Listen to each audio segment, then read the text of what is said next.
Watch this amazing take about reparations from Douglas Murray on the Piers Morgan show. I thought this was phenomenal. The problem is we've forgotten how to be genuinely proud of our great countries, both America Well, and the United Kingdom, two of the greatest countries in the world. It's almost well, like that's every day now, somebody somewhere, normally on the left, the woke left, is queuing up to find a reason to hate the countries and their histories. And let me kind of interject right there before Douglas Murray goes into it. The reason that I believe that most people, especially the ones that are native to America or Europe, that they were born here, they don't have pride.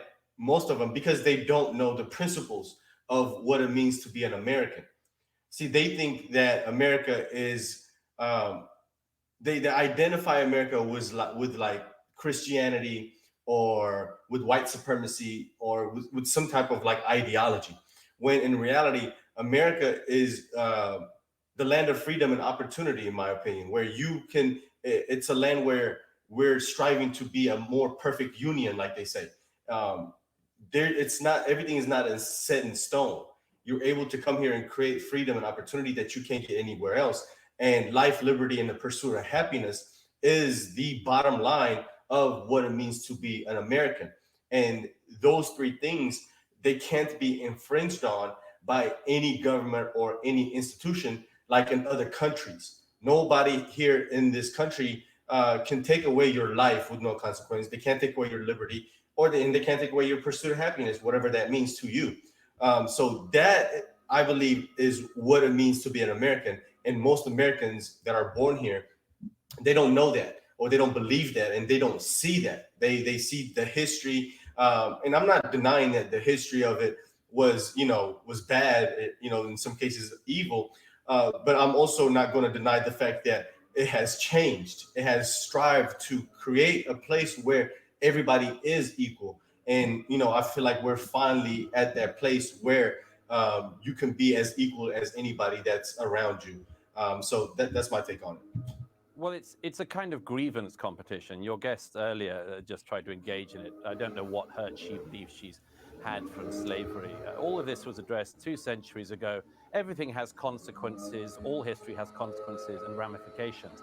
But if we were to play this fairly, we would at least look at all of the countries around the world that engaged in the slave trade who are simply not interested in any form of reparations. The Ottoman Empire, all the Arab countries who not just traded far more slaves than across the Atlantic, but castrated all the men so that there wouldn't be any more African slaves after them. They worked them to the bone. I see no interest across Africa in paying reparations for selling their brother and sister Africans into slavery or for working. Facts. And these woke social justice warriors and these race hustlers and in America, they don't seek reparations from anybody else except Americans, really, except white people in America.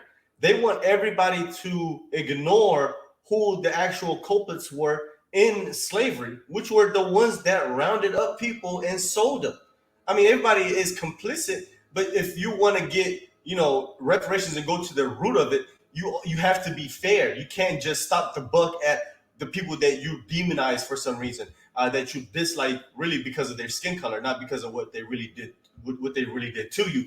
Because if you were being fair, you would also try to hold Africans in Africa, Arabs in the Middle East who sold black people into slavery on the same level of accountability that you guys try to hold white people here in America. That's my point. I'm not denying that the atrocities that happen, but you also have to be logically consistent and be fair as well. And also, you got to realize that only maybe less than 10 to 15% of white people in America own slaves. So you're trying to hold people accountable in a nation where only 10 to 15% were the ones that actually committed this crime, and you're trying to hold the 90 to 80% responsible for their actions. And then even after they're long gone, and these people have never owned a slave, they've never been responsible for any type of slavery. You've never been a slave.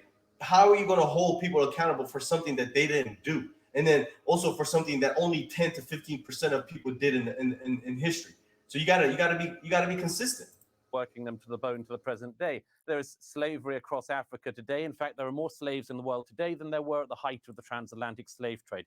So some of us are simply a bit bored of hearing. Facts. Now, man, this video is so amazing. That part right there triggered me because as you saw a few days ago, the video that I made about Jill Scott, about how she's screaming and whining and crying about slavery in America today, when there's actual slaves in Africa right now that she could be freeing. You're talking about you're a slave here in the most freest country in the world where there's actual slavery happening today. And you're so rich and you're fighting for black people when in reality you're just grifting. And if you are fighting for black people, why don't you go and take your resources and actually fight for the ones that are in slavery today? These people they make me mad because they don't know what they're talking about. They don't know what they're saying. They're just virtue signaling at every moment that they can possibly get and demonize a country who has created freedom without this is what I say. And really, if you want to get to the nitty gritty of it, and this is one of my most controversial takes when it comes down to the situation. For the black people that are in America today that came here because of slavery benefited you in the long run because you're here and free and alive today.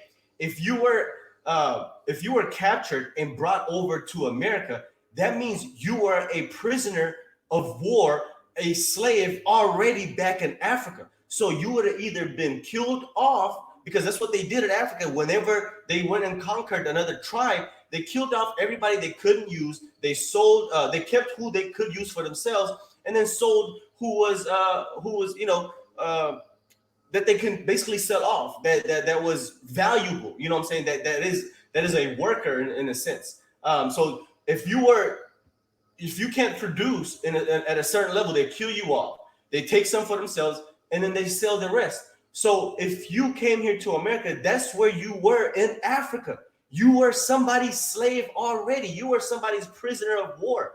So the fact that you came here and you were brought over here and you were let free done by a civil war where 500,000 white people fought to free black people out of slavery and out of bondage.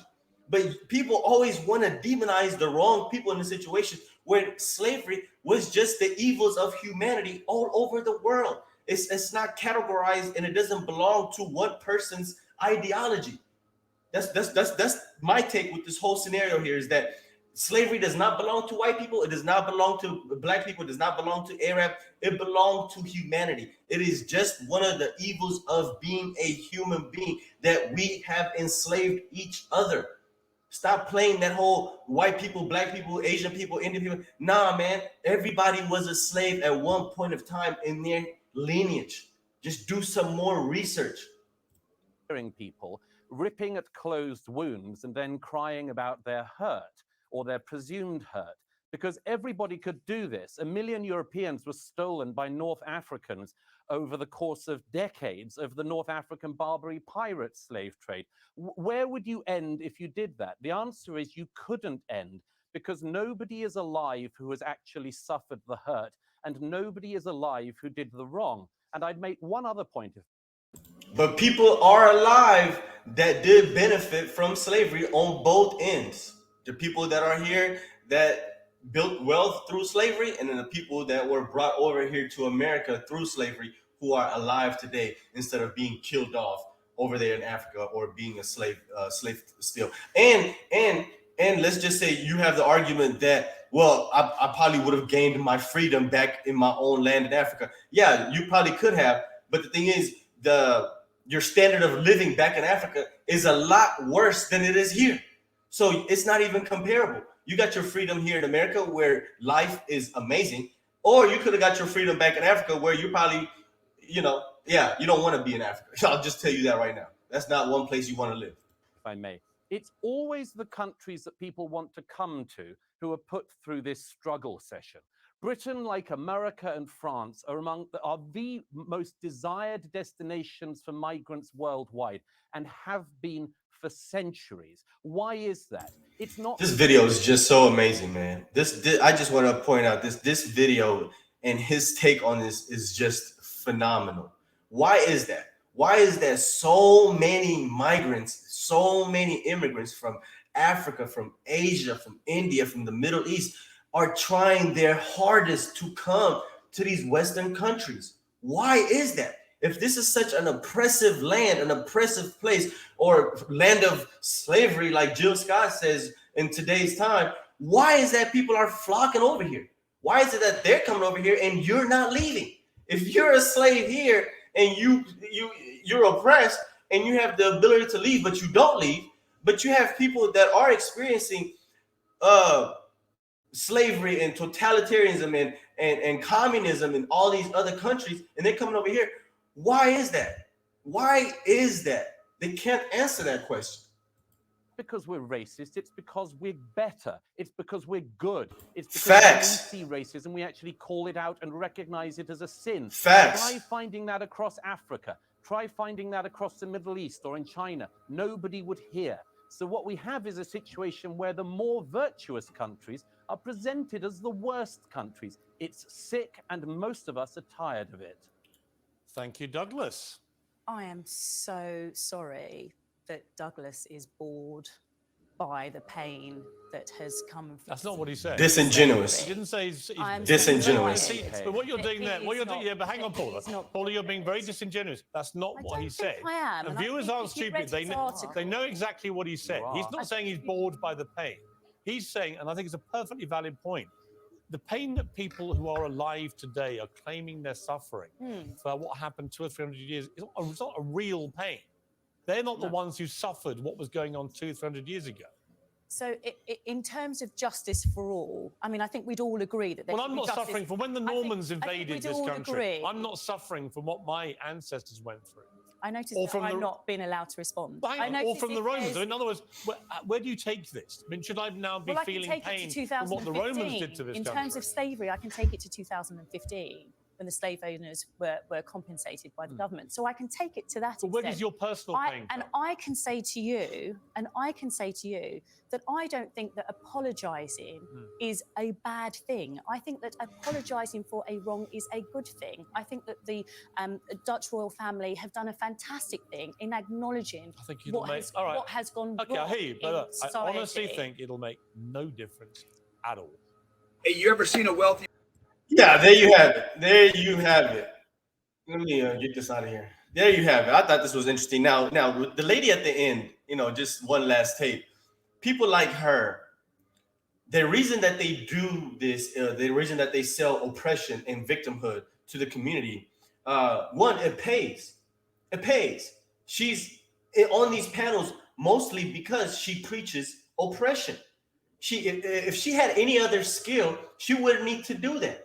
And if she preached prosperity to Black people, she also wouldn't get platformed. Prosperity doesn't get platformed. Victimhood sells. So that's why they do this. That's why she's on these platforms, and you see all these race hustlers like Rashad Ritchie.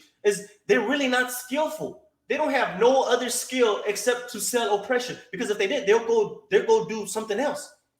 But if they sell prosperity, freedom, and opportunity, you're leading people to their freedom. So eventually you're going to run out of people to sell victimhood to if you lead people to the promised land of freedom eventually. So what do? You keep them in that mindset of oppression and victimhood. So they remain there, and you remain at your position of authority of making money off of their oppression. And then two, the last thing, the other reason that they do what they do is that they're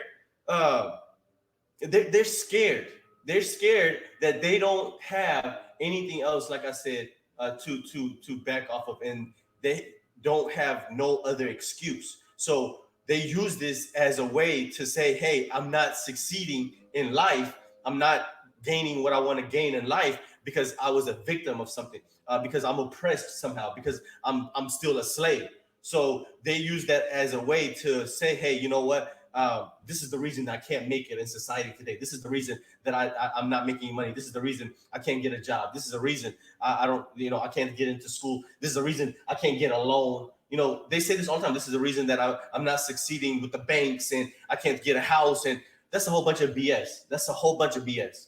That is a whole bunch of BS. That is an excuse for something that you did to yourself that created a barrier, maybe like committing a crime or something, or maybe like not finishing high school or something, or maybe like having a kid at a super young age where you couldn't take care of him.